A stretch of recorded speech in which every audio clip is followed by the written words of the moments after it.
Okay, you guys, what is up? The King of Lightning is here today to do Magi chapter 197 review. There we go.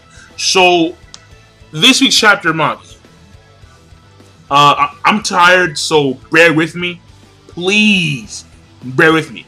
Because this chapter had a lot of talking, a lot of exposition, and a lot of reveals, and something to look forward to when it comes to a goal for the overall story. And this actually may wind up being the saving grace of the entire world. And maybe even the world of Almotoron too. But then again, that's kind of a stretch because the black guy has already touched it. And I don't know if what Aladdin is thinking about can actually reverse that, but who knows? Who knows? And also, there's a hint here that is also very important to the overall story. So there's a lot of stuff going on in this chapter for the overall story, and it's all in exposition. So let me go stage by stage, all right? And again, I am tired. I am groggy. I am on the verge of that bed is looking real good right now. Oh my god! All right, okay.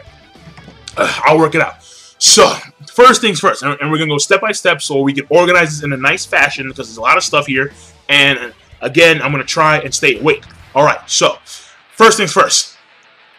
Judal and Hakuryu ain't doing shit. Right now, they're just watching. Apparently, because they came there for a different reason. Their goal right now, as they're hovering and watching the incident go down, they're basically not there to assist them, but I guess to observe them. We don't know. Or they may be there to capture Aladdin, which is impossible. Why? Sinbad? Duh. So, how that pans out, don't know. But we'll see. Because right now, those guys, they have full Magoi. And I mean, Sinbad does too. And I'm pretty sure a lot of his constituents also have a lot of Magoi left. It's just that when it comes to the Koha, Koen, Kome, you know, those guys, they're almost done. In fact, Hakue, she's done. So is, basically, when it comes to the situation right now, Aladdin may be a target for Hakuryu and Judah. Or they could be simply observing, we're not too sure. So that's the first thing. Now, the second thing. After we go and basically now we're inside the medium and we have Aladdin and Yamuraya and they're talking to the Chancellor. And, you know, the Chancellor of Magnostat. And the first thing off the gate is that he starts to question stuff. He starts to doubt the reason as to why he did what he did. The reason why he put the magicians over the, I guess you would call it the Go, or the Goi. I don't know how to pronounce it exactly. I mean, I'll just say the Go, because, I mean, fuck it, why not? The Goi, I'm not sure exactly. But basically, the Muggles. I mean, like, why am I trying to make it like the Muggles, man? The Muggles. Like, this guy is like a warped Dumbledore, basically. He's a warped Dumbledore. And in the end, at the end of the day, all he really wanted was peace between himself, like his race, the magicians, and the non-magicians. And he went about it in a way where he himself created the boundaries between the magicians and the non-magicians. Instead of actually creating harmony, his sustained anger and his sustained hatred for the non-magicians, who, for the non-magicians, that anger never subsided. And because of that, since he was the leader of the country of Magnostat, he himself wound up creating these barriers. So he blames it on himself, basically. And then, so that's the first part of the dialogue right there. The second part of the dialogue is Aladdin saying, "Okay, yeah, but what I said to you back in the day, because I remember like when the Chancellor showed them the memories of what happened to him. and why is it that, and why the magicians are in fact superior than non-humans. Aladdin said something, but I forgot what it was exactly. But now he's saying that I was wrong. He was saying I'm wrong because of the fact that I've seen the end result of what you've done. And even though some of it, a lot of it has been negative, there's also a lot of positive things that came out of this as well. And it's the unity, and that there's actually a lot of unity between magicians and humans, or magicians and non-magicians. Even though he created boundaries, there are some people that could overcome those boundaries naturally. And we see them in this time of need, when their country is on the verge of collapse because of the situation at hand. We see people actually supporting each other, both magicians and non-magicians. So that's very important to know. And so not everything bad has come from that. In fact, that's the reason why he says Titus, whatever his name is, that's why he's there, because Titus had also seen this. He had seen that some good has come from this as well, and that's why he's there. Not only because of the fact that that one girl told him, you know, it's time, and because he was gonna die anyway. So like this was his last gesture, but also because of the fact that Titus has probably seen this good side of the Chancellor as well, and that's true because the Chancellor went to war against the Rem Empire because of this individual, Titus, whatever his name is. So that's the next thing. That's stage 2 of the dialogue. Now, stage 3 is how the Chancellor says how he cannot return to the White Flow. And then all of a sudden we see behind him people who are clearly in depravity. Dead souls that are in depravity.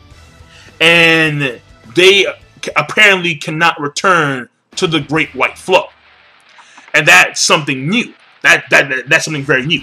Apparently, those who died and who were in who were in the reverse flow, who were in the flow of the Black Rook, those who died, like those who died basically in depravity. Apparently, they cannot return to the Great White Flow. Didn't know about that, but now we know. And this brings on stage 4 of the dialogue, which is the Chancellor asks Aladdin, since Aladdin is apparently a quote-unquote, right here, he says this, right? You are a being that came from a place that transcends the structure of this world. And apparently he was able to understand that when he became part of the medium. And now he wants to know, is there really no way to return the dead souls of the deprived to the Great White Flow? And this is what's very important now. Because Aladdin starts to think, wait a second, is there really no way to do that? Because if he could actually change the souls of the dead to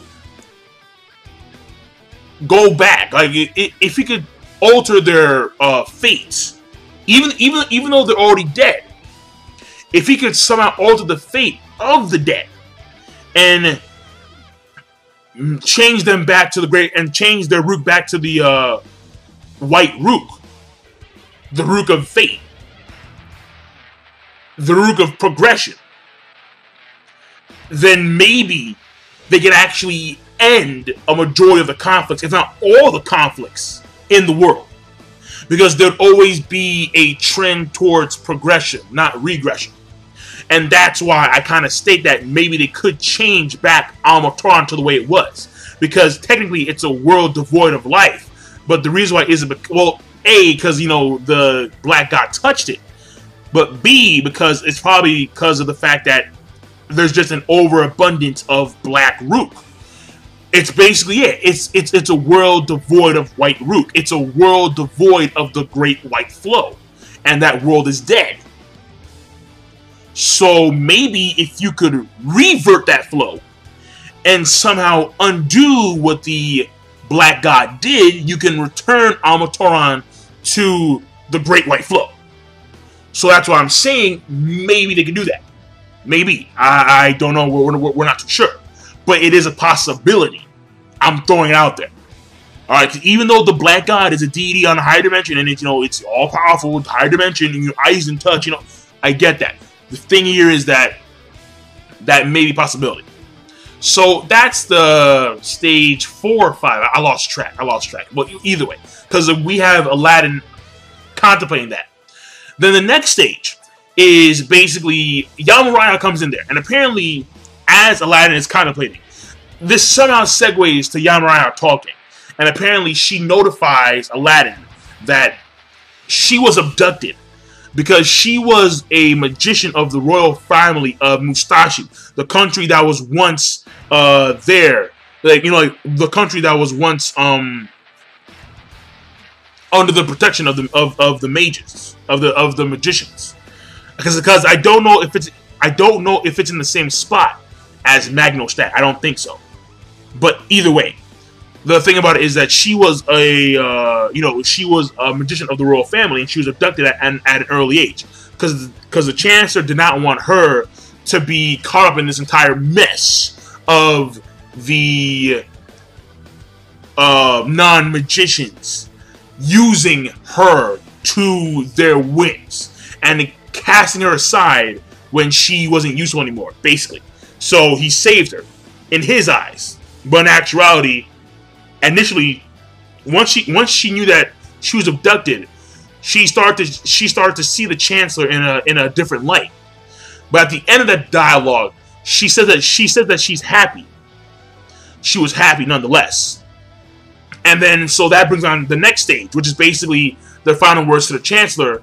And then Aladdin says, you know, like, basically, you did help a lot of people. Even though you caused a lot of chaos, you also helped a lot of people, like Tidus, like people in Magnostat, and so on and so forth. And so, even though you are... basically, you've helped a lot of people, right? I'll leave it at that, okay? So, that brings on the next part. The last part of the dialogue, pretty much. And we have the Chancellor saying... And this is something really big. This is really big, right? This is just as big as the whole reversing the flow of the dead. We have the Chancellor saying this, and I quote verbatim, right here, okay? No one is superior in comparison to others, no matter if he's a magician or not. No matter if he has 10 or 100 times more power than anyone else. No matter if he is so dazzling. And then you see the face of Sinbad. That's huge. That's massive, man. And I'm not talking about penis size. It's massive, man. We literally have the Chancellor foreshadowing something that's very important. Aladdin said the same thing to Aladdin said the same thing to Alibaba, where he said that Sinbad's a great guy, but he's too dazzling. He's too shiny. And he's saying, pretty much, that Sinbad's charisma, his entity, is too bright. And people like Aladdin, Alibaba, who have their own paths to follow, they should be afraid of that, because they would get sucked into Sinbad's pace. They would get sucked into Sinbad's dream. They would get sucked into Sinbad's ambitions. And they would disregard their own ambitions for Sinbad's sake. And that's very important, because Sinbad, when he was born, top tier people who were honed with the Rook, they felt that motherfucker. They were like, whoa, what's this? The Force. There's a disturbance in the Force, Sinbad. He cried and the world heard him pretty the fuck much, man. So, that's huge. That's massive. And because the way it is that it should lead to the reason as to why Alibaba winds up becoming the king of the world instead of Sinbad. Because the way it should pan out is that at the end of the day, we are all equal, okay? That may not seem to be the case because Sinbad is so dazzling. But at the end of the day, we are all equal. So that's very important. That's very important. Because it's going to basically put Alibaba and Sinbad on the same level. Which, when you like before you would actually read this, like before this chapter came out, that was not the case initially, because Sinbad was like, way the fuck up here, beyond Cloud 9, Cloud 29, and Alibaba was still on Cloud 1, because Sinbad had a kingdom, he had a whole suit of metal vessel users, he had a whole platoon of household vessel users, he had a, you know, like he had several jinn under his command. He's Sinbad. Alright? When Allah was born, the world didn't cry. The world didn't know.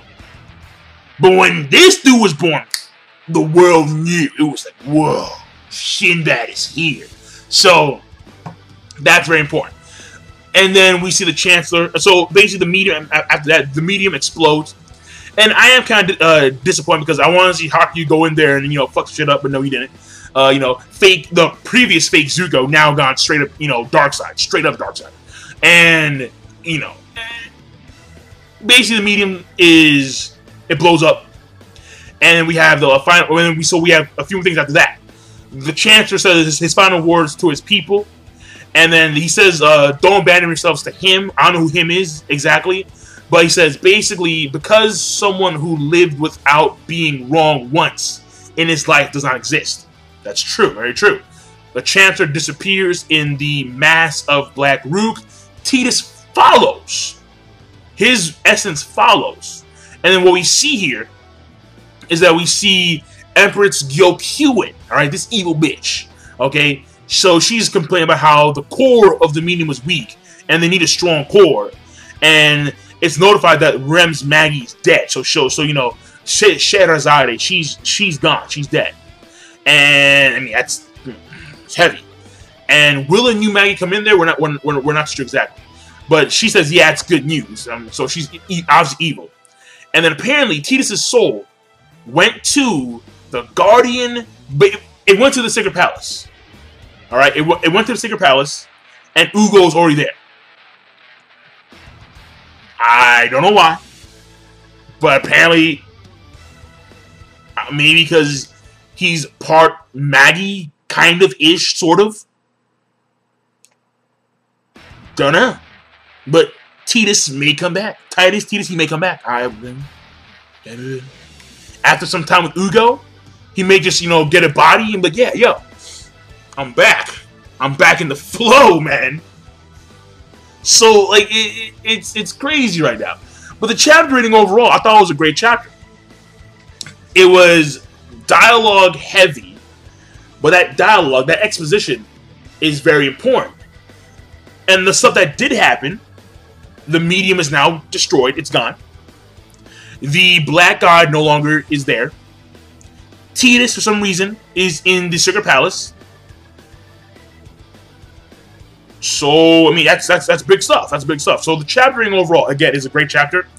And I'm signing out. I'm tired. I'm going to pass out. I'm done. King of Lightning. Rate, comment, and subscribe as always. Peace. Have a nice day. Always good to be here.